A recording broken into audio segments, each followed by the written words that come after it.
Bore ఎందుకు వాళ్ళకి ఎందుకు చూడడం, మీ అమ్మకి ఎందుకు చూడడం, మా అత్తకి ఎందుకు చూడడం, మా పాపకి ఎందుకు చూడడానికి కొట్టుకోమని కాదు. ఏం చెప్తున్నాను అర్థం చేసుకోండి. జ్ఞానం కలిగి జీవించాలి. తినద్దని చెప్పలేదు, తినండి. శ్రేష్టమైన ఆహారం తింటే శ్రేష్టమైన ఆరోగ్యం ఉంటుంది. అప్పుడు హాస్పిటల్కి వెళ్ళి డబ్బులు వేస్ట్ చేసుకుంటాం. ఊరికి గింజి తాగితే ఏమవుతుంది? హాస్పిటల్ చుట్టూ కావాల్సిన పోషక పదార్థాలు అంతకంటే విమర్శించుకునే సమయం అర్థం చేసుకోండి. కావాల్సిన పోషక పదార్థాలు అందుకోక ఏమవుతాం? అనారోగ్యం పాలవుతాం. తినడం మంచిది కాదన్నారు కాదు, గింజలు కూడా మంచిది ఆరోగ్యం. కానీ రిపీటెడ్ కదా తింటే మిగిలిన కావాల్సిన విటమిన్స్ అని రాక స్టార్చ్ కంటెంట్ ఎక్కువైపోయి ఏమవుతుందో షుగర్ వస్తుంది. తెలుసా మీకు? అదే సో తిన్న తర్వాత ఏం చేయాలి? ఉండాల్సింది పని చేయాలి. మళ్ళీ ఎంత చెప్తున్నాను అది అంటే ఎవరిని తక్కువ చేయడం ఉద్దేశం కాదు. ఈ రోజు నుంచి అలా అని చెప్పి భర్తను వేధించి తినడం కాదు, అది కాదు. ఏం సోపి కూడా నన్ను ఏం వేధించలేను. మొన్న అంతకుముందు ఇంకా అసలు అంతకుముందు ఫ్రెండ్స్ అని ఎప్పుడు వెళ్ళి బయట తినేవాడిని. అంతకుముందు ఎలా ఉంటుందంటే వైజాగ్లో వెళ్ళాలని హోటల్ చిన్న హోటల్ నుంచి పెద్ద హోటల్ కాదు, తిండి ఫ్రీడ్ కాబట్టి నా దొరికిన ఫ్రెండ్ అందరికీ తిండి ఫ్రీ అనమాట. ఎక్కువ తినాలని కాదు, డిఫరెంట్ టేస్ట్లు చూడాలి, రకరకాలుగా తినాలని వెళ్ళి ఎక్కువ తినమండి. ఆమె తర్వాత ఆమె వచ్చిన తినేసామని కట్ చేస్తాం. బయటికి వెళ్తే సోపు తరుగుతాం.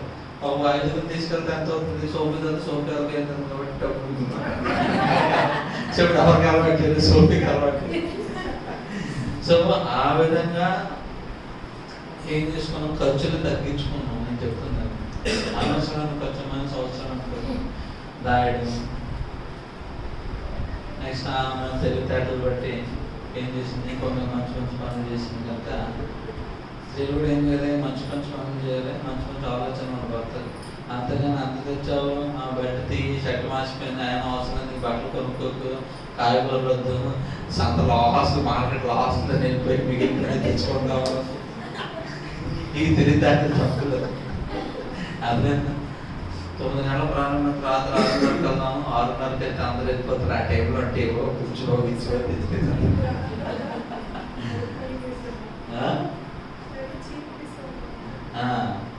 ఆ టైం అది కానీ చెప్తుంది. హ్యావ్ ఇష్టం. పురుషులకి ఎంత అయితే భారం ఉన్నదో స్త్రీలకు కూడా అంతే భారం ఉంది. పొద్దున్న సాయంకాలం కలిసిపోయి ఇంట్లోనే ప్రార్థన చేయడం, వాక్యం చదవడం, దాంట్లో ఎంత వస్తుంది, ఏం చేయాలి, ఎలా తగ్గించాలి. అలాగే బయటికి చుట్టాలకు వెళ్ళి డబ్బులు వద్దు, బయట తిరగదు, అది కాదు కావాల్సింది. హ్యావ్ ఇష్టం. దేవుడు మీకు ఇచ్చిన దాంట్లో జ్ఞానం కలిగి ఏం చేయాలి? ఒకవేళ ఎవరికైనా ఫైనాన్షియల్ క్లాసెస్ కావాలంటే సోప దగ్గరికి రండి, వాళ్ళు చెప్తారు, కూర్చోబెట్టి అకాడమిక్స్ పోస్ట్ ఇండివిజువల్. అదే మార్క్స్ వార్త 11వ అధ్యాయం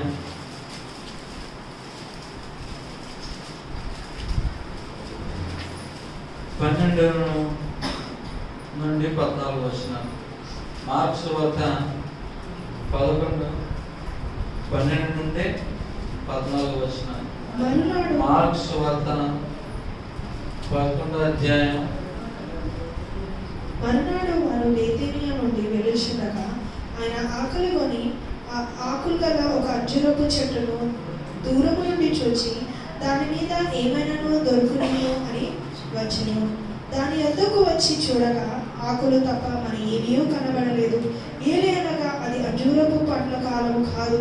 అందుకైన ఇక మీదట ఎన్నటికీ నీ పండ్లు ఎవ్వరునూ తినకుందురుగాక అని చెప్పెను.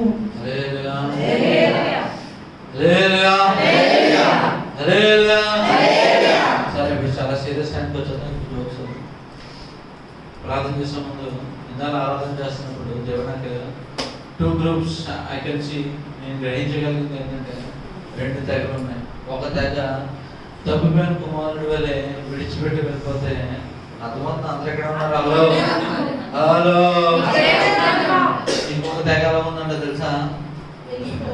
దేవునితో అవసరం అయిపోయింది కదా, ఇంకేముంది, ఏంటైపోయింది? చెప్పాలి. హలో అంటే మీకు ఈ విధంగా చెప్తాను. తప్పిన కుమారుడు అంటే అందరికి తెలుసా తెలియదా? దేవుడు ఇచ్చింది విడిచిపెట్టి ఎక్కడికి వెళ్ళిపోయారు? తప్పిన కుమారుడు తన ఇష్టము నెరవేర్చుట కొరకు లోకములో వెళ్ళిపోయాడు. మరి ఇంకోటి ఏంటి, దేవుడు అవసరం అయిపోయిందన్న తెగ ఏంటి అన్నది చూస్తే, ఫర్ ఎగ్జాంపుల్ ఈ విధంగా చెప్తాను. మా యూత్ పిల్లలు బాగున్నారు కాబట్టి వాళ్ళు బాగా మీకు కూడా అర్థం. ఫర్ ఎగ్జాంపుల్ నేను ఒక ఎగ్జామ్కి ప్రిపేర్ అయిపోయాను, ఒక ఎగ్జామ్ రాశాను. ఎగ్జామ్లో పాస్ అవ్వడం గురించి దేవుని దగ్గర పాస్ అయ్యే రిజల్ట్ వచ్చేదాకా దేవుని చదువులో దేవా పాస్ అవ్వడాన్ని కాలర్ పైకి తీసి పాస్ చేయడానికి నన్ను అడిగిన చర్చలేదు ఏమీ లేదా అని తిరిగి అనుకోండి. ఏంటి దాని అర్థం? అవసరానికి దేవుణ్ణి హలో చెప్పాలి గట్టిగా. అంటే ఇప్పుడు ఏంటి, దేవాదేవా అని ఎందుకు అంటున్నాడు? పాస్ మీరు చెప్పకపోతే భోజనాలు ఎక్కడే కనుక రాత్రి డిన్నర్ చేస్తాం మధ్యాహ్నం అనేసి చెప్పండి. ఇప్పుడు ఆయన హృదయం అంతా దేని కొరకు ఆశపడుతున్నాడు? ఎగ్జామ్ పాస్ అవ్వాలని నటిస్తున్నాడు. దేని కొరకు? దేవుని సన్నిధిలో నిలిచి ఉండి ప్రార్థన చేయించినట్టు, వాక్యం వింటున్నట్టు, ఇంకేంటి ఆరాధన చేస్తున్నట్టు. కానీ ఎప్పుడైతే హృదయ అంతరంగమును పరిశోధించినప్పుడు అక్కడ ఏం కనిపిస్తుంది? వేషధారణ కనిపిస్తుంది. జాగ్రత్త, మీరెవరో నాకు తెలియదు కానీ దేవుని తెలుసు. ఈ వాక్యం మీ కొరకే. ఈ వాక్యము బల్లారాధనకి ఎంతమంది సిద్ధపడి వచ్చారు? సిద్ధపడి వచ్చిన వాళ్ళందరి కొరకు ఆమేన్. హల్లెలూయా. చదవబడిన వాక్య భాగంలో ధ్యానం చేసే ముందు ప్రభువుకు ఒక మన సహాయం పడదాం. మోకరిద్దాం, కళ్ళు మూసుకుందాం.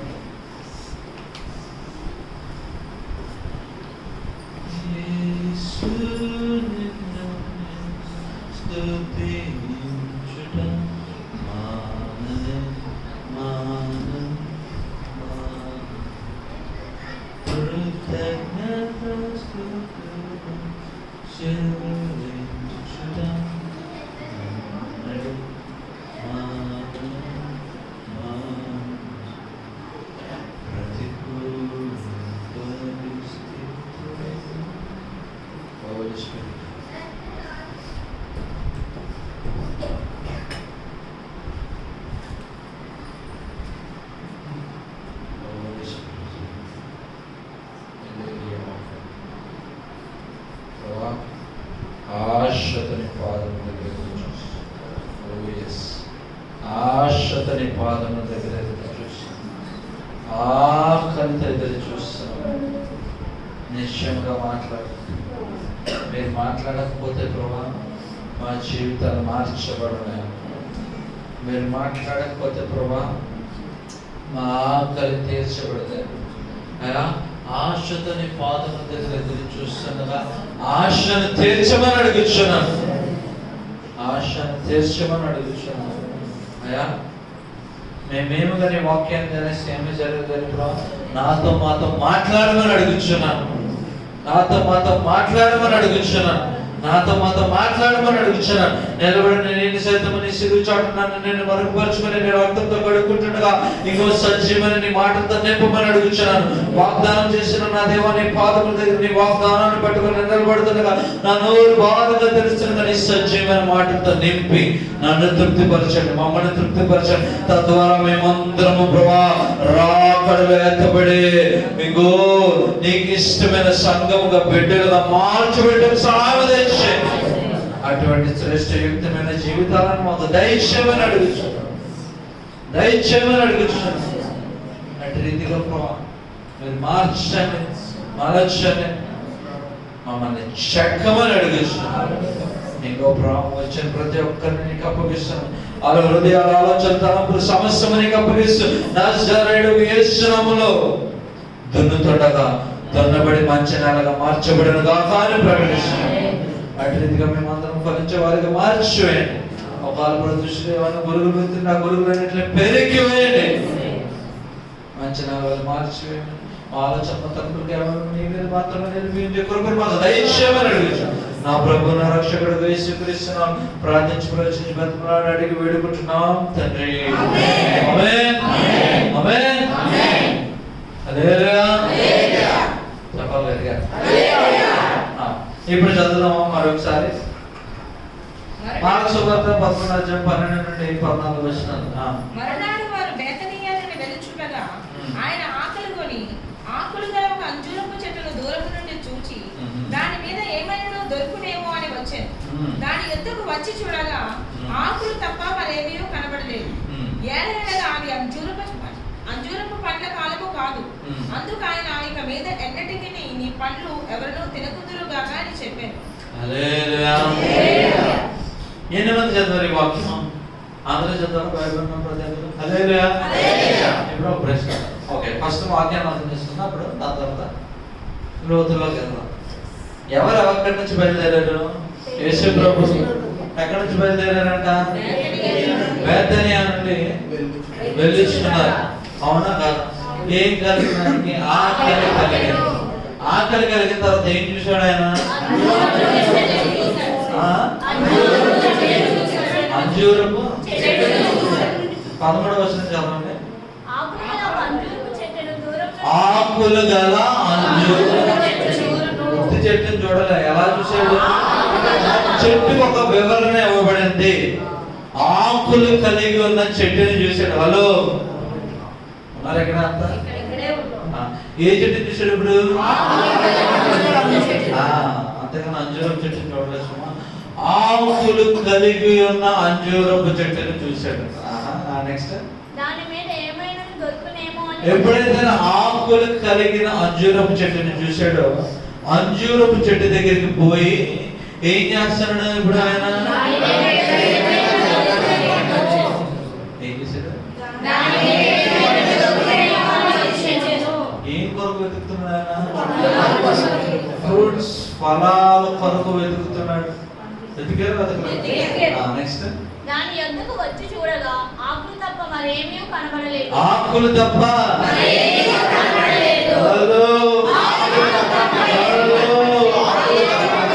ఓకే, నెక్స్ట్, ఏలయనగా అది అంజూరపు పళ్ళు కాదు. ఏంటంట? దాని తర్వాత అందుకు ఆయన ఇక మీద ఎండటికి నీ పళ్ళు ఎవరు తినకుందురు కాక అని చెప్పాను.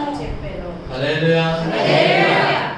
ఏలయనగా అది అంజూరపు పళ్ళ కాలము కాదు. ఇప్పుడు నాకు చెప్పండి, అయిపోయింది. ఏ కాలం లేని ఫలాలను ఎదుగుతున్నాడు? చెప్పాలి. అంజూరపు చెట్టు ఒకటి ఉన్నది.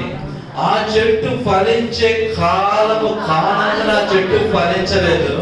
ఫలించలేనందుకు దేవుడు ఇప్పుడు ఏమంటున్నాడు? నీ పళ్ళు అదేంటి? దేవుడు ఎందుకు చెప్పించాడు మరి? దేవుడికి తెలీదా? అంజూరపు చెట్టు ఫలించే కాలము కాదని ఎరిగి ఉన్న దేవుడు మరి ఎందుకు చెట్టుని శపించి వేశాడు? నీకు అర్థమైనా? హలో, అది వాక్యం చదువుతున్నారు కదా, చదవలేదా? ఇప్పుడు దేవుడు ఫస్ట్ అయితే చెట్టుని చూశాడు. చెట్టు ఫలములు కలిగి లేదు. ఎందుకు ఫలములు కలిగి లేదంటే అది ఫలించే కాలము కాదు కనుక ఫలములు లేదు. అయినప్పటికీ ఆయన ఏం చేశాడు? ఎక్కన్నట్టుని హలో 20వ వచనం చదవండి. ఇప్పుడు 20వ వచనం అదే అధ్యాయం.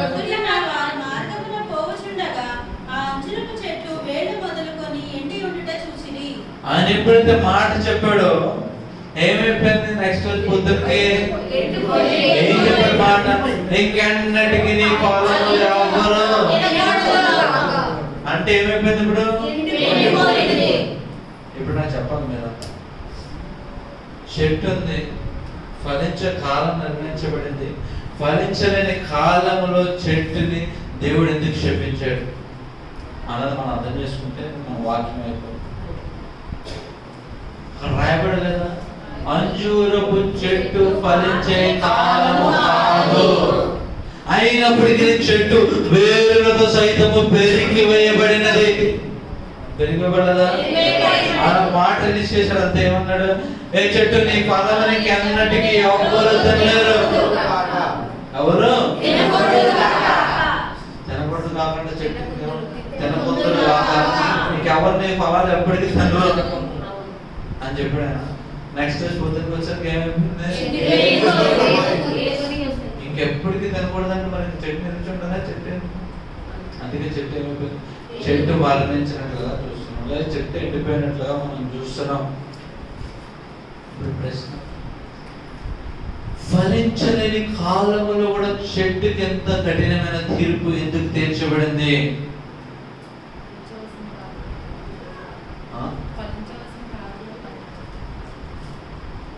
ఫలించవలసిన కాలంలో ఫలించలేదు కనుక ఇంకా ఇంకేం ట్రై చేయండి. ఇప్పుడు ఈ మాటను అర్థం చేసుకోవడం కదా, అంజూరం చెట్టు ఫిగ్ ట్రీ యొక్క దీన్ని మనం అర్థం చేసుకోవాలి. అంజూరం చెట్టు లేదా ఫిగ్ ట్రీ ఇంగ్లీష్ ప్రకారం నాటబడిన తర్వాత మొదటి 3 సంవత్సరాలు, నాటబడిన నాటి నుండి మొదటి 3 సంవత్సరాలు చెట్టు ఫలం లేదు. ఏం చేయదు, నాటబడిన పెద్ద నుంచి పెద్ద చెట్టు అవ్వాలి కదా, చెట్టు అవ్వడానికి 3 సంవత్సరాలు తీసుకుంటుంది. 3 సంవత్సరాలు దాటిన తర్వాత నుండి సంవత్సరానికి 2 మార్లు ఫలిస్తుందంట. ఎన్ని మార్లు? ఒకటి లేట్ స్ప్రింగ్ లో కానీ ఎర్లీ ఆటమ్ లో కానీ, అంటే ఏప్రిల్ మేలోని ఆ టైంలో కానీ ఫలిస్తుంది. నెక్స్ట్ ఇంకొకటి అక్టోబర్ నవంబర్ టైంలో ఫలిస్తుంది. ఓకే, ఈ ఫలించేటప్పుడు ఈ చెట్టు ఒకటి కనపరుస్తుందంట. ఏంటి కనపరుస్తుంది తెలుసా? ఆకులు పచ్చగా కలిగి ఉంటదంట. అంజూరపు చెట్టు ఫలిస్తుంది అన్న దానికి సాదృశ్యం అంటే, ఫలములు కలిగి ఉన్న దానికి సాదృశ్యం అంటే తెలుసా? దాని ఆకులు కలిగి, చెట్టు నిండా పచ్చ ఆకులు కలిగి ఉంటుంది. హల్లెలూయా చెప్పాలి గట్టిగా. హలో, అర్థమైతే ఏం చేయాలి వాటికి? మెసేజ్ అయిపోయింది మనంతా ఎందుకన్నా వచ్చేయడం. అందుకే దేవుడు ఆకలి కలిగినప్పుడు దూరం నుంచి చూసినప్పుడు ఏం చూశాడు? అదే ఆకులు లేకపోతే ఈ చెట్టు ఏంటి అర్థం? ఫలములు లేవని గ్రహించాను, వేరే చెట్టుకి వెళ్ళేవాడు. కానీ చెట్టు బయటికి ఏం కనపరుస్తుంది? ఆకులు కలిగి ఉన్న నా దగ్గర ఫలములు కలిగి ఉన్నాయని ఏం చెప్తుంది? దారిని వెళ్ళే వాళ్ళందరికీ చూపిస్తుంది. అందుకే ఆయన వచ్చి ఏం చేశాడు?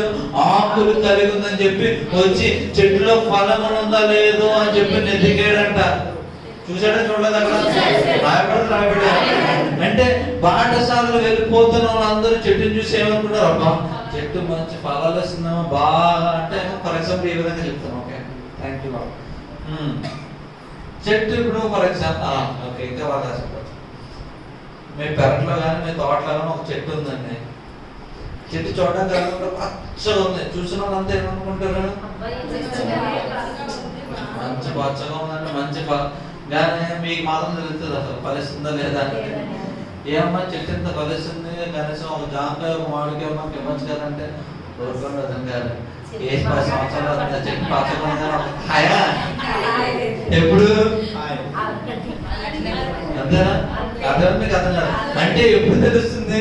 చూసి వెళ్ళిపోతున్న వాళ్ళందరికీ ఏంటి ఆశ కలుగుతుందంటే, ఈ చెట్టు యొక్క ఫలములు యజమానుడు అనుభవిస్తున్నాడని. ఉదాహరణ చెప్తున్నా, మీకు అర్థమవుతా అర్థం కాదు. దాన్ని ఎప్పుడు తెలుస్తుంది? మాకు కూడా ఒక జామకాయ మామిడికాయ వచ్చి ఎంత పెద్ద చెట్టు ఉంది, ఎంత పచ్చగా ఉంది, ఎప్పుడు ఊరు మీరు అని అంటే దాని అర్థం ఏంటప్పుడు? అమ్మ ఏ 10 సంవత్సరాలు అవుతున్నామా పచ్చగా ఉంటుంది, ఇంత అవుతుంది, నేను అమ్మ పాల్గొనట్లేదమ్మా, నువ్వే కదా ఎన్నో అందరూ అనుకుంటున్నారు. మా అత్తగారు కూడా రోజు ఫోన్ చేసి తిడుతున్నారు, కాయట్లేదు అంటే నమ్మలో చెట్టు చూడడానికి మాత్రం పచ్చగా ఉంది, ఎప్పుడు వచ్చినా పచ్చగా ఉంటుంది, పండలేదని చెప్తున్నాము, అబద్ధం ఆడుతున్నాము, బస్తాలు నువ్వే దాసేస్తున్నావు. ఎందుకు? చూడడానికి ఎలా ఉంది? చూడడానికి కను నుంచి నువ్వు చూసావు పచ్చగా ఉన్నప్పటికీ ఫలములు లేదు. ఏ చెట్టు పచ్చగా ఫలము లేకుండా ఉంటుందా? హలో, ఎవరికైనా చెప్తే ఎంతమంది వ్యవసాయం చేశారు ఇక్కడ? ఎవరైనా ఎక్స్పీరియన్స్ ఉందా? ఏదైనా పచ్చగా ఉందానికి ఫలాలు లేకుండా ఉంటే ఏమని చెప్పు?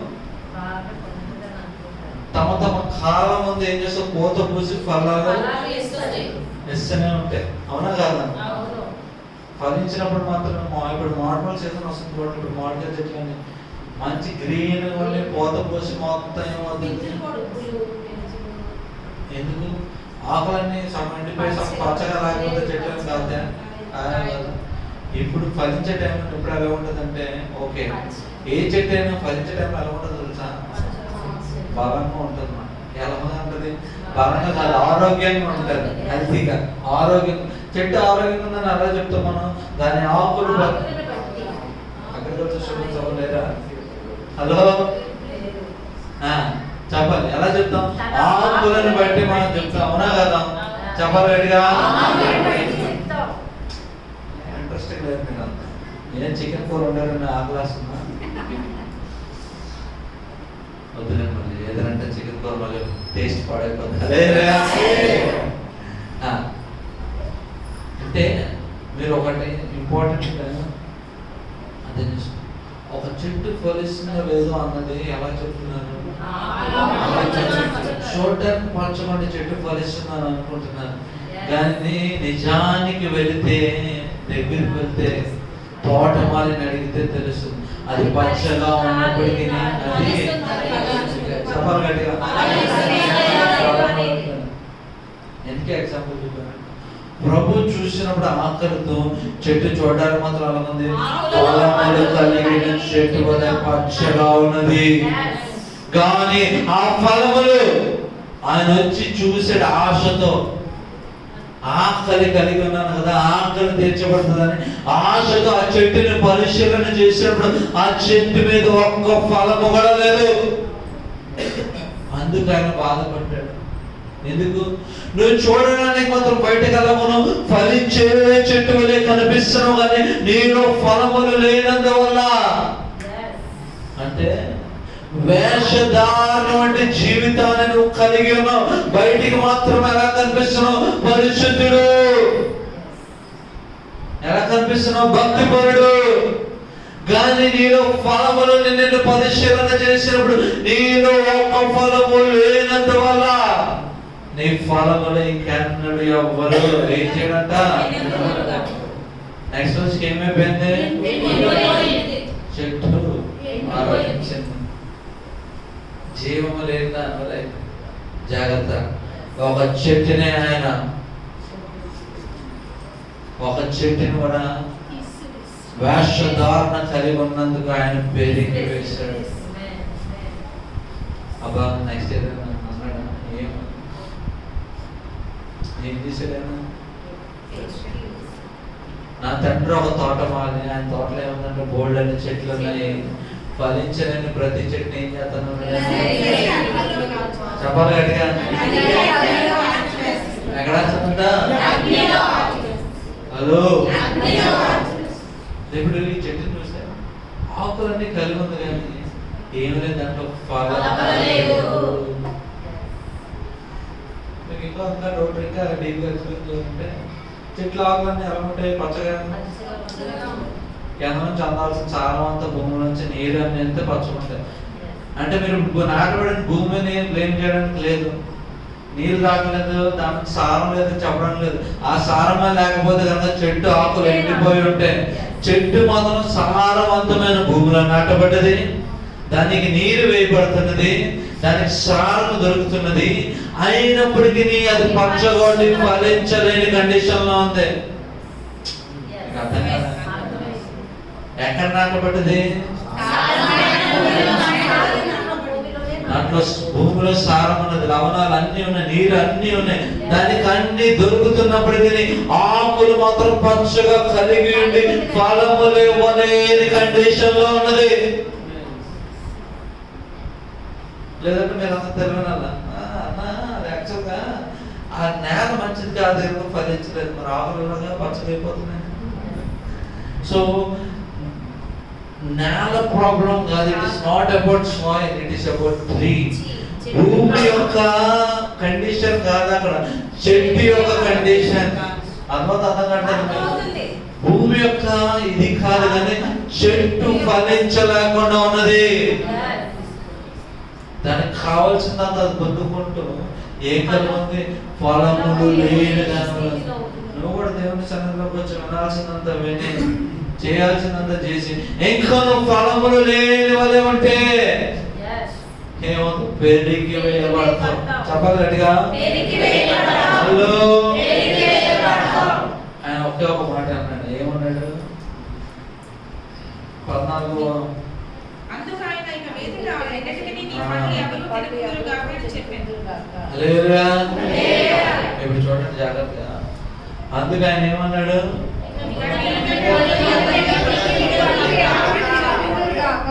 ఏంటంట? నువ్వు ఫలించలేదు కనుక ఏమంటాడు ఆయన? చెప్పాలి గట్టిగా. విడిచిపెట్టుకున్నాం. ఇక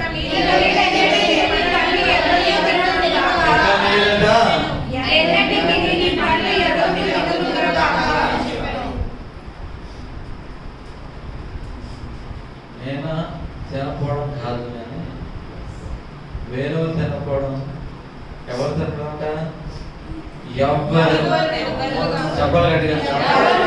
ఆయన ఆయన ఆశించినప్పుడు ఆయన ఫలము దాని మీద లేనందువల్ల ఇంక ఎవ్వరు దాని ఫలము తినకుండా ఏమైపోయింది? అది శపించబడినది. అంటే నీ జీవితంలో, ఓకే, ఆత్మీయ జీవితంలో వేషధారణను కలిగి ఉంటే నీ జీవితంతో ఏ ప్రయోజనం లేకుండా ఆయన పెరిగి వేయబోతున్నాడు. దేవుడికి అనుకుంటున్నారేమో మీరు. ఆ చెట్టు దేవునికి పనికి రానందువల్ల ఏం చేశాడైనా? దేనికి పనికిరా, ఎవ్వరికి పనికి రాకుండా చేసాడంటే ఇప్పుడు ఆ యజమానుడు ఎవడైతే చెట్టు నాటాడు ఆ యజమానుడికి పనికిరాదు, ఆ చుట్టాలకి పనికిరాదు, ఎవరికి పనికిరాదు. అర్థవంతం మీకు ఎప్పటికైనా. నువ్వు దేవుడిని శనిలోని వేషధారణ కలిగి దేవుడిని వాడుచుకొని విడిచిపెట్టేలా నాశపడితే దేవుడు ఏమన్నాడు తెలుసా? నువ్వు నా దగ్గరికి వచ్చి ఎంత వేషం చేయించున్నావు కనుక నేను పెరిగి వేయించున్నాను. ఎలా పెరిగి వేయించున్నావు తెలుసా? నీ జీవితంతో ఏ ఒక్కడు ఏ ఫలం అనుభవించలేడు. నీ కనిపించిన తల్లిదండ్రులు కానీ, చుట్టాలు కానీ, నీ స్నేహితులు కానీ, భార్య కానీ, భర్త కానీ, పిల్లలు కానీ, ఎవ్వరు అనుభవించకుండా ఆయన పెరిగి వేయబోతున్నాడు. హల్లెలూయా. ఇప్పుడు నాకు ఒక ప్రశ్న, నీకు ఇంకా అర్థం కాదు నేను చెప్తాను. అర్థమైతే ఎలా ఉంటారు? డోర్ తీసుకుని పారిపోతారు ఎక్కువసారి రాజాకి. ఎవరికి పనికి రానందువల్ల ఈ చెట్టు పెరిగి వేయబడ్డది? చెప్పాలి. సో మన జీవితంలో మొట్టమొదటిగా దేవునికి పనికొచ్చే వారిగా ఉండాలి. ఎప్పుడైతే దేవునికి పనికొచ్చే వారిగా ఉంటావు అప్పుడు మన జీవితాలు ఇతరులకు పనికొచ్చే జీవితాలుగా మార్చబడతాయి. దేవుడు ఆశపడుతున్నప్పుడు దేవునికి నువ్వు పనికొచ్చే దానిగా, లేకపోతే దేవునికి నువ్వు పనికొచ్చే వాడిగా ఆమెగా లేకపోయినందువల్ల నువ్వు పెరిగి పడతావు. ఆ జీవితంలో ఇంకా ఎవరికి నువ్వు పనికి రాకుండా అయిపోతావు. హల్లెలూయా. ఇప్పుడు చెట్టు ఎవరి పనికి రాకుండా పెరిగిపోబడింది? నాటిన యజమానుడికి కాదు, ఓకే, తోటమాలికి కాదు, తోటలో పనిచేస్తున్న పనులకి కాదు, ఎవరికి కాదు, దేవునికి. ఆయనకి ఏ సమయం అయితే అవసరమైనదో ఆ సమయంలో పనికి ఎవరికి అర్థమైంది? ఇప్పుడు మీకు చెప్పాలి గట్టిగా. ఎవరికి పనికి రాలేదు? తోటమాలికి పనికి వచ్చిందో లేదో పక్కన పెట్టండి, బాటసార్లు పనికి వచ్చిందో లేదో పక్కన పెట్టండి. లేదంటే మీరు ఇలా అనుకోవచ్చు, ఆ చెట్టు పచ్చకొంది, బోల్డ్ నీడ వస్తుంది, దానికేమో గాడిదం కట్టారు, గొర్రెను పెంచారు, అన్ని పెంచారు అనుకుంటారేమో. కానీ పనికి రావాల్సిన దేవునికి అది పనికి రావాల్సిన సమయంలో పనికి రాలేదు. దానివల్ల ఏమైంది? పెరిగి ఇవ్వబడదు. నువ్వు కూడా అనుకుంటావు నేను వేషధారణ చేయించున్నా నా జీవితంలో, ఇంకో నేను వీళ్ళకి ఇది చేస్తున్నాను, వాళ్ళకి అది చేస్తున్నాను, ఇంకా టైంకి వెళ్ళి దశమాగం ఇచ్చేస్తున్నాను అనుకుంటున్నావేమో. వేషధారణే. నువ్వెంత నటించడమే. నీ జీవితంలో దేవునికి అవసరమైన ఫలములను కలిగి లేకపోతే నువ్వు ఎన్ని గంటలు ఫాస్టింగ్ ఉన్నా, ఎన్ని గంటలు ప్రేయర్ చేసినా, ఎన్ని గంటలు వైట్ బట్టలు నల్ల బట్టలు వేసుకొని నటించినా, ఏం చేసినప్పటికీ నువ్వు వేసే కానుక సైతం ఆయనకు అవసరం. ఆయన ప్రతిదీ పెరిగి వేయబోతున్నాడు. ఆ జీవితాన్ని బట్టి నువ్వు పెరిగి వేయడం కాదు, కానీ నీ జీవితం అందరి దగ్గర నుంచి పెరిగి వేయబడుతుంది. నువ్వు ఎవ్వరికి పనికి రాకుండా పోతావు. నెక్స్ట్ రోజు మార్నింగ్ ఏమైపోయిందా చెట్టు తోటమాలు పనికి వస్తుందా? ఏది పనికి రాకుండా ఎండిపోయినట్లుగా మనం చూస్తున్నాం. ఎండిపోయింది. ఇప్పుడు చెట్టు పనికి పెరిగి వేయబడ్డానికి గల కారణము చెప్పాలి. ఎందుకు పెరిగి వేయబడ్డది? ఆయనకి అవసరమైన సమయంలో. చెప్పలేదుగా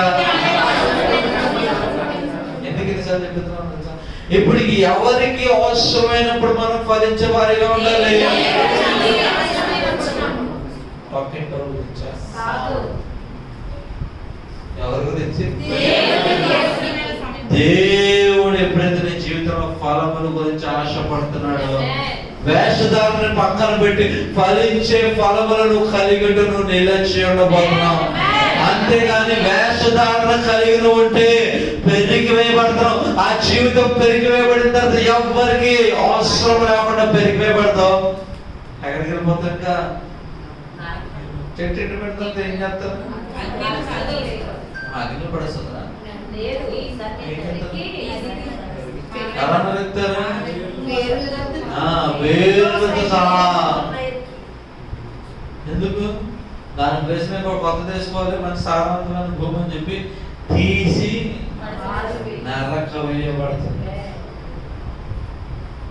మేము ఇక్కడ మా తోటమాల మంచోడండి, చెట్టు ఎండిపోయినప్పటికీ చెట్టుని కొట్టడండి, మా తోటమాల ఎదురు చూస్తాడు అనుకుంటున్నాను. ఎండిపోయిన చెట్లు ఎలా ఉంటుంది తెలుసా? లాస్ట్కి ఏమవుతుంది తెలుసా? కొన్ని సంవత్సరాలు వదిలేస్తే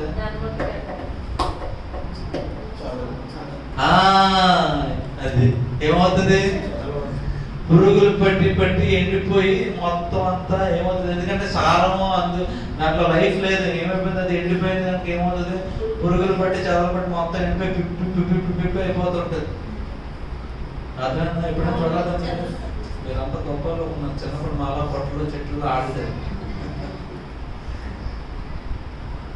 ఏమవుతుంది? అలా చేమలు పట్టి అది పెట్టి చదవలు పట్టి మొత్తం అన్ని పెట్టి మొత్తాన్ని పోతుంది. ఎందుకు? దాంట్లో సో నీ జీవితం కూడా పెరిగి వేయబడినప్పుడు అదే రీతికి ఎవ్వరికి పనికి రాకుండా అయిపోతాం.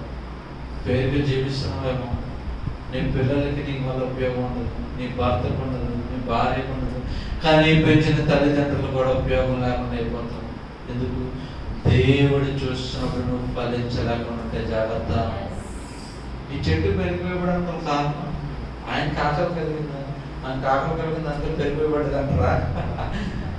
ఈ చెట్టు పెరిగిపోయబడ ఏసుకు బేతనే వదిలేకపోతున్నాడండి, అందువల్ల పెరిగిపోయబడ్డది. లేదంటే ఈ రోడ్లో వేరే రోడ్లు వెళ్తే అసలు చెట్టు పచ్చగా ఇంకా అలాగే ఉంటుందండి. అంతేనా? చెట్టు లేకుండా అలాగే. హలో అమ్మో, అందరూ ఎక్కడ ఉన్నారా? అంటారైతే చెట్టు పెరిగిపోయే కారణం దేవుడు ఎప్పుడైతే దానిని చూసి దేవుడు ఎప్పుడైతే నీ జీవితాన్ని చూసి తను వాడుకోవాలని ఇష్టపడుతున్నాడో, ఆ వాడుకోవడానికి ఇష్టపడుతున్న టైంలో చెట్టుని అలా వాడుకోవాలని ఇష్టపడ్డాడు. ఆకలి తీర్చుకున్నట్టు ఇష్టపడ్డాడు. ఎక్కడ ఉన్నారా? అంటే దేవుడు ఆ చెట్టు నుంచి ఏం తెచ్చుకోవాలని ఆశపడ్డాడు? ఆయన ఆకలి, ఆ చెట్టును వాడుకోవాలనుకున్నాడు, ఆయన ఎలా వాడుకోవాలనుకున్నాడు? తన ఆకలి తీర్చుకున్నట్టు వాడుకోవాలని అనుకున్నాడు. ఆ చెట్టు మాత్రం ఆకలి తెచ్చుకోకుండా ఇప్పుడు కూడా చెప్తాను జాగ్రత్తగా. స్థితిలో అపవచనం. ఓకే, ఎక్కడికి వెళ్తున్నాము? ఇంకో రిఫరెన్స్కి వెళ్ళాలి. ఇప్పుడు ఆ చెట్టు లేదు ప్రభా, నువ్వు ఆకలికి నువ్వు తీర్చాలని ఆశపడుతున్నావు, కానీ నాకు ఒక ఆశ ఉంది, నేను మాత్రం పెద్ద చెట్టు అయిపోయి అందరికి నీడవ్వాలని ఆశ ఉందంటే అవుతుందా? హలో చెప్పాలి గట్టిగా. ఎందుకు కాదు? ఎందుకు కాదు? ఆయన ఏ విధంగా వాడుకోవాలని ఇష్టపడుతున్నాడు దాన్ని? ఫలములు కలిగి అనేకులకు ఆకలి తీర్చే చెట్టుగా ఉంచాలని ఆశపడుతున్నాడు. కానీ చెట్టే మాత్రం నా పొలంలో దగ్గర నీడెత్తే చాలే, చిన్న చీమ నా దగ్గర నా నీడలో చిన్న చీమ ఉన్నా చనిపోతున్నానంటే అవుతుందా? హలో, అంటే ఇప్పుడు దీని అర్థం ఏంటి? దేవుడు ఏ విధంగా దానిని వాడుకోవాలని ఇష్టపడుతున్నాడు ఆ విధంగా వాడబడినప్పుడు మాత్రమే అది నిలిచి ఉండబోతుంది. దేవుడు నీ జీవితంలో ఏది ఆశిస్తున్నాడో ఆ ఫలములను కలిగి ఉన్నప్పుడు మాత్రమే నిలిచి ఉండబోతున్నావు. ఆ ఫలములను విడిచిపెట్టి నీ ఇష్టాన్ని ప్రశ్న అని దేవుడు నా పట్ల ఏం ప్రణాళిక కలిగి ఉన్నాడో నాకు తెలియదు, ఏ విధంగా ఫలం కలిగి ఉన్నాడో నాకు తెలియదు, అందుకే నేనేం ఫలిస్తలేదు, అందుకే నాది ఫలములే లేవు.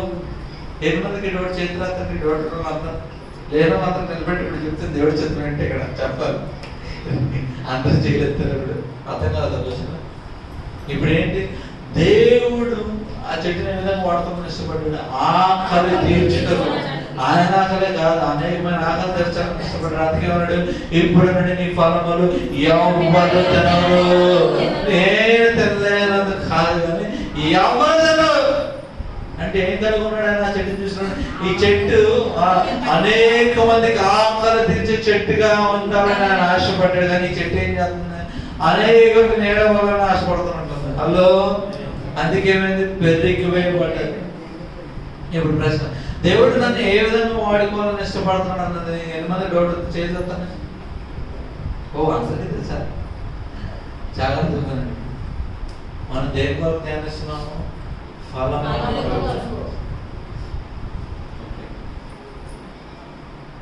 సో ప్రాముఖ్యమైన మాట ఏంటంటే, చెట్టు పరివేయబడే కారణం ఏంటి? అవసరానికి దేవుడు ఎప్పుడైతే ఆశించాడో ఆ ఆశను నెరవేర్చలేదు. దాన్ని బట్టి అది ఎవరి ఆశ తీర్చలేకుండా పెరిగిపోయబడ్డది. సరే సార్, ఇప్పుడు మరి మా పరిస్థితి ఏంటంటే, గలతీయులకు రాసిన పత్రిక 5వ అధ్యాయం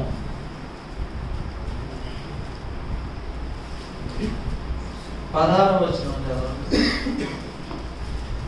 నేను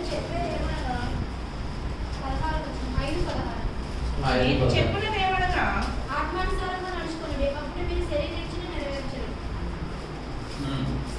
శరీరం ఆత్మ శరీరంకు విరోధంగా ఆపేక్షించింది. ఇవి ఒకదానికొకటి వ్యతిరేకంగా ఉన్నాయి. చాలు. ఇప్పుడు ఎక్కడి నుంచి చదువుతారంటే 22 చదవండి. ప్రేమ, సంతోషము, సమాధానము, దీర్ఘశాంతము, దయాళుత్వము, మంచితనము, విశ్వాసము. ఎక్కడికి వచ్చారు మీరు? సార్ మేము చెట్లు కాసారు ఫలించడానికంటే అలా మనము చెట్లు ఒక విధంగా ఎలాగైనా మనము కూడా ఫలములు కలిగి ఉండాలి. ఏ ఫలములు కలిగి ఉండాలి? ఆత్మలో ఫలములు కలిగి ఉండాలి. దేవుడు నిన్ను వాడుకోవాలని చూసి ఇష్టపడినప్పుడల్లా నేను ఆత్మ ఫలములు లేకుండా శారీరకమైన శరీర ఆలోచనలతో కోరికలతో నింపి ఉంటే ఆయన చూసి చూసి అలసిపోయి, ఓ వేసినారే నిన్ను కూడా నేను పెరిగి వేయించున్నాను అని చెప్తున్నాడు ఆయన. అది పెరిగి వేయబడిందంటే ఎవరికి పనికిరా నువ్వు, ఎవరికి. ఇంకొంతమంది తెలుగున్నారు ఏంటి డీల్? ఎవరితో ఒప్పందం? ప్రభువుతో ఒప్పందం. అవసరం అయిపోయింది కదా ప్రభుది, విడిచిపెట్టేస్తానంటే ఏమంటాడైనా? చెట్టు వల్ల పెరిగి వేస్తాను అంటున్నాడు. ఏమంటున్నాడు? 16వ వచనం ఇప్పుడు చదవండి. నేను చెప్పినదేమనగా ఆత్మానుసారముగా నడుచుకొనుడి, అప్పుడు మీరు శరీరేచ్ఛను నెరవేర్చరు. ఆత్మానుసారముగా ఎలా నడవాలి? ఇప్పుడు ఫలించాలంటే 22 వచనంలో ఏముంది? ఆత్మ యొక్క ఫలములు రాయబడదు. ఆత్మ యొక్క ఫలములు కలిగి ఉండాలంటే ఏ విధంగా నడవాలి? ఇప్పుడు మనం హలో చెప్పాలి గట్టిగా. ఆత్మానుసారంగా. ఇప్పుడు ఓకే, ఈ విధంగా చెప్తాను. చెట్టు ఫలించలేదు అనుకోండి, ఏం చెప్తారు మీరు? ఎవరు చెప్పించడం ప్రాబ్లం లేదు కదా, ఇంకేం చెప్తారు? చెట్టు ప్రాబ్లం అంటారు. ఈ చెట్టుకి ఏం ప్రాబ్లం? ఎందువల్ల ఫలించలేకపోతుంది? చెట్ల ప్లేస్ లో మన జీవితాలను పెట్టుకున్నాడు. మన జీవితాలు ఎందుకు ఫలించలేము అంటే మనం ఆత్మానుసారమైన జీవితాన్ని లేనప్పుడు మనము ఫలించలేని వారిగా నిలిచి ఉండబోతున్నాం. ఎప్పుడు గట్టిగా నీ జీవితంలో ఫలములు లేవు. ఎందువల్ల ఫలములు లేవు? నువ్వు ఆత్మానుసారమైన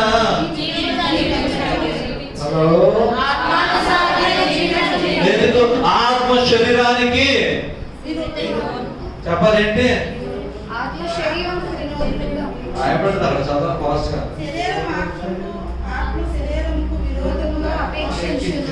ఏంటంటే ఆల్రెడీ ఒక యుద్ధం అవుతుంది రెండింటి మధ్యలో. దేనికి? హలో, ఈ రెండు ఆల్రెడీ ఒక బ్యాటిల్ ఉన్నాయి, ఒక యుద్ధంలో ఉన్నాయి. ఈ రెండు విరోధి. శరీరం ఏమంటుంది? శరీర కోరికల కొరకు ప్రయాసపడుతుంది. ఆత్మ ఫలముల కొరకు ప్రయాసపడుతుంది. అయితే ఎవరైతే ఆత్మానుసారమైన జీవితాన్ని కలిగి ఉంటారో వాళ్ళు ఆత్మ ఫలములు కలిగి ఉంటారు. ఎవరైతే శరీరాన్ని పోలి శరీర ఇచ్చల కొరకు నడుచుకుని ఉంటారో వాళ్ళు శరీర ఫలములు, శారీరకమైన ఫలములు నెరవేర్చడం కొరకు ఏం చేస్తారు? ఆ పాపంలో నిలిచిపోతున్నారు. ఇప్పుడు ఆయన ఆత్మ ఫలములు లేని ప్రతి ఒక్కరిని పెరిగి వేస్తాను అంటున్నాడు. ఓకే, చదవండి. శారీరకమైన సంబంధమైనవి ఏంటో చదవండి. 19 చదవండి. శరీర కార్యములు ఏంటంట? హలో,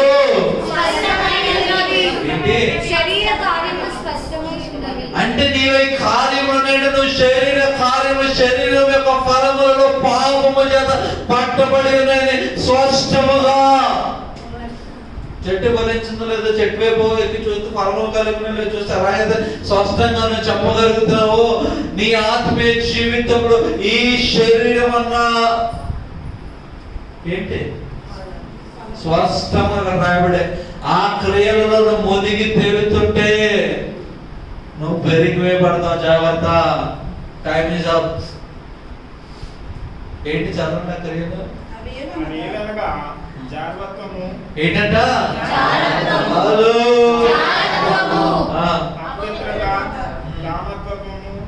విగ్రహారాధన, అభిచారము, ద్వేషములు, కలహము, మత్సరములు, క్రోధములు, కక్షలు, భేదములు, నిమిత్తములు, అసూయలు, మద్దతులు, అల్లరితో కూడిన ఆటపాటలు మొదలైనవి. వీటిని గురించి నేను నీకు మునుపు చెప్పిన ప్రకారము ఇటు వాటిని చేయవారు దేవుని రాజ్యమును స్వతంత్రించుకొనరని మీకు స్పష్టంగా చెబుతున్నాను. హలో, ఇక్కడ స్పష్టంగా రాయబడి ఏంటంట? చెప్పాలి గట్టిగా. శరీర వేరుగానే చెప్పలేదన్నమాట. ఒక్కొక్క దానికి ఒక్కొక్క దాంట్లో చెప్తాను. ఒక్కొక్క దాని గురించి, శరీరత్వం గురించి, జాగ్రత్తం గురించి గంటలు చెప్తాను. నేను ఇక్కడ కూర్చోబెట్టి చెప్పాలి గట్టిగా. చెప్పాలా? ప్రతి దాని గురించి చెప్పాలి గట్టిగా.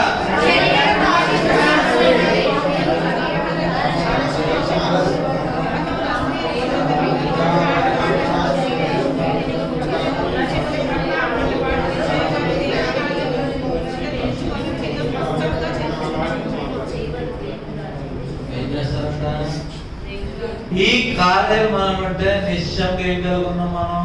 మనం కూడా ఎలా కలుగున్నాం తెలిసి ఇప్పుడు వరండి జాగ్రత్తగా. వాళ్ళు బట్టి బట్టలు ఇంటికి చిన్నప్పుడు ఈ కార్యాలు అంటే మనం కూడా అంటే అంజూరపు చెట్టు వల్ల పచ్చగా కనిపిస్తున్నప్పుడు ఫలములు లేని వారి వల్ల ఉన్నాం. జాగ్రత్త, ఆయన వచ్చి చూస్తున్నాడు ఫలములు లేవు అని. పెరిగి పట్టడానికి నువ్వు సిద్ధముగా ఉన్నావు. చెట్టు దగ్గరికి వచ్చాడు, చూడటానికి పచ్చగా ఉంది, చూడటానికి మాత్రం ప్రతిరోజు ఆదివారం సన్నిధిలోకి వస్తున్నావు, శనివారం వస్తున్నావు, అన్ని చేస్తున్నావు, కానీ నీ క్రియలు ఎలా ఉన్నాయి? శరీరానికి సంబంధించిన ఉంటే నువ్వు పెరిగివేయబడతావు. నో డౌట్, దాంట్లో ఏమి లేదా. పెరిగి వేయటకు క్షణం పట్టదు.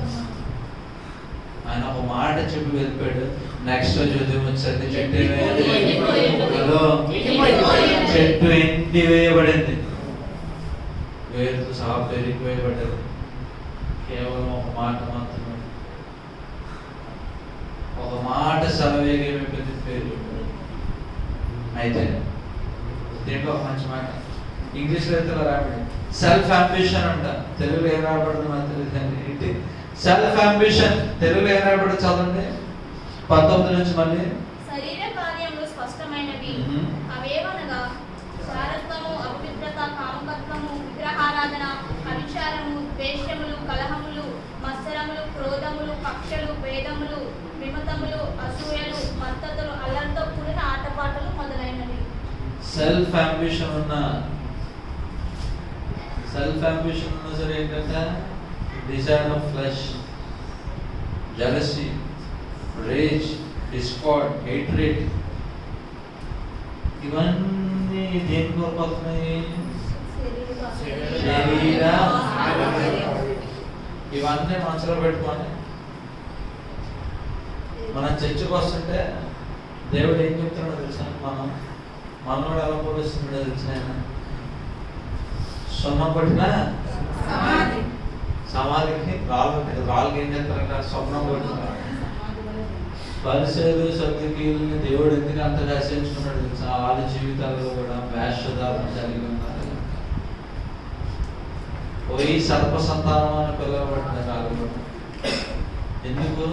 వాళ్ళు వేషధారణ కలిగి ఉన్నారని. నీ జీవితంలో కూడా వేషధారణ కలిగి ఉంటే నువ్వు కూడా పిలవబడతావు. జాగ్రత్త. సరే, 22వ వచనం చదవండి. అయితే ఆత్మఫలములు ఏమనగా ప్రేమ, సంతోషము, సమాధానము, దీర్ఘశాంతము, ప్రేమ,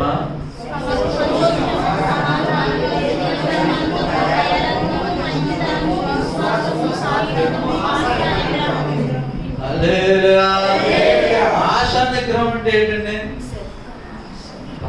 ట్రాన్స్లేషన్ ఇంగ్లీష్ ఏంటి? Self control. ఏది పడుతుంది ఆశ పడుతుందల్లా కావాలి, నాకే కావాలి, నేను అనిపించాలి, అర్జెంట్గా మటన్ బిర్యానీ తినాలి, ఆయన ఇంట్లో గొడవడేసి డబ్బులు లేకుండా మటన్ బిర్యానీ తెచ్చాలి. అది కాదు, కంట్రోల్ అని అసలు. ఇవన్నీ కలిగి ఉన్నప్పుడు మాత్రమే ఏంటంటే ఏ ఫలాలు ఇవన్నీ? శారీరక ఫలాలు, ఎవరిలో అయితే ఈ ఆత్మ ఫలమును కలిగి ఉంటారో వాళ్ళు మాత్రమే నిర్లక్ష్యం లేని ప్రతి ఒక్కరు ఏం చేస్తున్నారు? హలో, ఇప్పుడు సెల్ఫ్ అంబిషన్ ఎంత చెప్పాను తెలుసా? దీన్ని కుదుర్చుకున్న వాళ్ళకి సెల్ఫ్ అంబిషన్. దేవుళ్ళు పరిగెదకాలం ఉన్నది కాదు. అదంతా ఏంటి? ఇందాక చెప్పిన ఎగ్జాంపుల్ ప్రకారం ఎగ్జామ్ పాస్ చేయాలంటే దాని తర్వాత ఏంటి? దేవుడి దారి తెలియదే మంగాలి. హలో, మా కూతురు పెళ్ళి అయిపోతే చాలండి. పెళ్ళి అయిపోయింది కదండి, కష్టపడి తిరిగి సంబంధం వచ్చింది, పెళ్ళి అయిపోయిందండి. ఏంటి? ఎవరు పెళ్ళి? హలో, దేవునితో డీలింగ్స్ పెట్టుకోవడానికి. ఆయన మనుషుడు కాదు. జాగ్రత్త. మోహరిద్దాం.